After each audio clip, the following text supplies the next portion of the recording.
कांस्टिट्यूएंसी अर्जुन सिंह राजू जी कामयाब हो चुके हैं।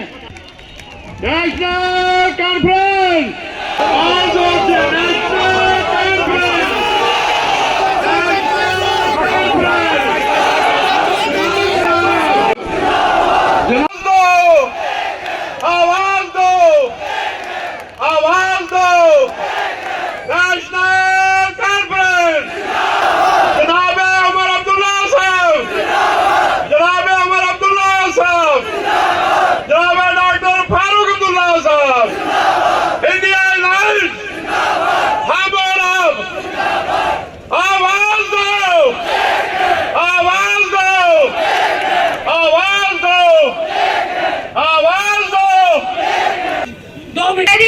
कि जो BLOs बनते हैं वो टीचर्स बनते हैं और फिर कहते हैं कि एजुकेशन में बढ़ोतरी नहीं हो रही है गवर्नमेंट। सर अगर BLOs लगा दिए जाएंगे तो टीचर्स क्या करेंगे? वो तो बाहर चले जाते हैं, स्कूल में पढ़ाएगा कौन? बीजेपी को लखनपुर पार कराने के लिए हम सब ने कुर्बानी दी। जो फैसला राहुल गांधी जी ने, मेरे लीडर ने किया और एनसी की क़यादत उमर अब्दुल्ला साहब ने किया, उसको हमने लब्बैक बोल के एक साथ हम जिता इंडिया अलायंस के कैंडिडेट। अगर राम मंदिर को किसी ने तबाह बर्बाद किया वो बीजेपी वाले थे। ये जो रंगा और बिला आज खड़े हैं राम मंदिर में, जो A टीम और B टीम राम मंदिर में खड़े हैं, पिछले 10 साल में ये वही थे। अगर पिछले 10 साल में इनने कुछ नहीं किया, आज ऐसी कौन सी नई चीज लेके आ जाएंगे? इंडिया 18 तारीख को आपने नेशनल कॉन्फ्रेंस, 10 साल में बीजेपी ने कुछ नहीं किया। ये दो बहरूपिये जो आए हुए हैं, A और B बीजेपी के दोनों हैं, आइडियोलॉजी बीजेपी की है दोनों की। अगर दूसरों को वोट दोगे, 1000 को बीजेपी आइडियोलॉजी है, ये RSS के लोग हैं, ये दोबारा RSS की आइडियोलॉजी यहाँ लाएंगे। वो दिन दूर नहीं के फिर दोबारा यहाँ पर नेशनल कॉन्फ्रेंस की हुकूमत आएगी और खुदा ने चाहा, ईश्वर ने चाहा, वाहेगुरु ने चाहा अगर तो उमर साहब फिर चीफ मिनिस्टर होंगे। प्यार मोहब्बत आपकी आमद के लिए है। मैं तमाम लोगों का, तमाम चाहे पोगल पुलिस्तान हो, चचत्तर हो, गांधरी पठिंडी हो, बटौत हो, रामबन हो, जुंधार हो, हर एक इलाके से, रामबन के हर एक तूल अर्ज से जो है यहाँ पर लोग आज शिरकत करने आए हैं। जनाब इन सब का जो है अपने में दिल की गहराइयों से आपका शुक्रिया अदा करता हूँ।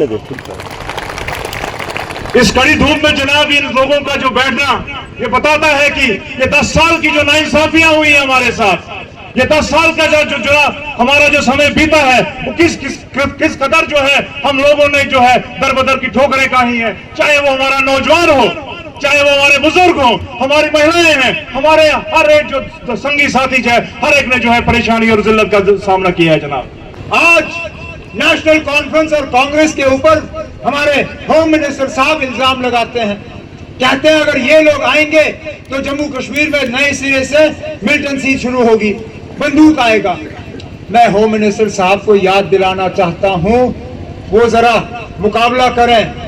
हमारी जब 2014 में हुकूमत यहां से गई, जम्मू के हालात क्या थे और आज हालात क्या है। हमने पूरे जम्मू क्षेत्र को लगभग पूरी तरह से मिलिटेंसी से मुक्त किया हुआ था। कहीं पे भी आपको बंदूक का असर रसूख देखने को नहीं मिलता था। आज हकीकत यह है कि आप कोई भी इलाका देखिए, चाहे चिनाब की घाटी हो, चाहे पीर पंचाल हो, चाहे रियासी हो, उधमपुर हो, जम्मू हो, सांबा हो, कठुआ हो, कोई भी जिला ले लीजिए, वहां कहीं ना कहीं आपको आतंकवादी हमलों की खबरें जो है आती रहती हैं। तो मुझे बताइए ना, आतंकवाद हम लाएंगे या आतंकवाद इनके हाथों पहले से ही यहाँ जम्मू में दोबारा शुरू हो चुका है। उल्टा अब 8 अक्टूबर के बाद जब यहाँ नेशनल कॉन्फ्रेंस कांग्रेस की अलायंस गवर्नमेंट होगी, हमें दोबारा जम्मू के हालात संभाल के दोबारा जम्मू को बंदूक से मुक्त करना होगा, जिस तरह हमने 2014 से पहले किया था। नेशनलिस्ट तो हम है ही हैं। नेशनल कॉन्फ्रेंस ने पिछले 30-35 सालों में हजारों की तादाद में अपने वर्कर जो है इस मुल्क के लिए कुर्बान किए। तो नेशनलिज्म में हमने कोई कमी बाकी नहीं रखी। अब जो बीजेपी एंटी नेशनलिस्ट फोर्सेस के हवाले से कश्मीर में वोटों को तकसीम करने की साजिश में लगे हुए हैं, उसका तो कविंदर गुप्ता साहब ही जवाब दे सकते हैं, मैं तो दे नहीं सकता। रिहाई की वो उम्मीद कर रहे थे, उन्हें 20 दिन प्रचार की इजाजत दी गई है। हैरानगी इस बात की है कि इसमें भी बीजेपी वाले जो हैं अलग अलग अंदाज में बात करते हैं। जब इसी तरह चंद महीने पहले अरविंद केजरीवाल जी को भी अदालत के जरिए उस वक्त इलेक्शन में हिस्सा लेने की इजाज़त दी गई, उसकी पुरजोर मजम्मत जो है बीजेपी की तरफ से हुई। उन्होंने मुल्क भर में उस फैसले के खिलाफ प्रचार किया, कहा यह कैसे हो सकता है कि किसी को जो है जेल से छोड़ दिया जाए सिर्फ कैंपेन करने के लिए। ठीक है, लेकिन आज जब इंजीनियर रशीद को इसी तरह सिर्फ कैंपेन की इजाज़त के लिए 20 दिन की रिहाई दी जाती है तो उस चीज़ का इस्तिकबाल और कोई नहीं, बीजेपी वाले करते हैं। बीजेपी वाले इसका इस्तिकबाल इसलिए कर रहे हैं क्योंकि वो इंजीनियर रशीद के जरिए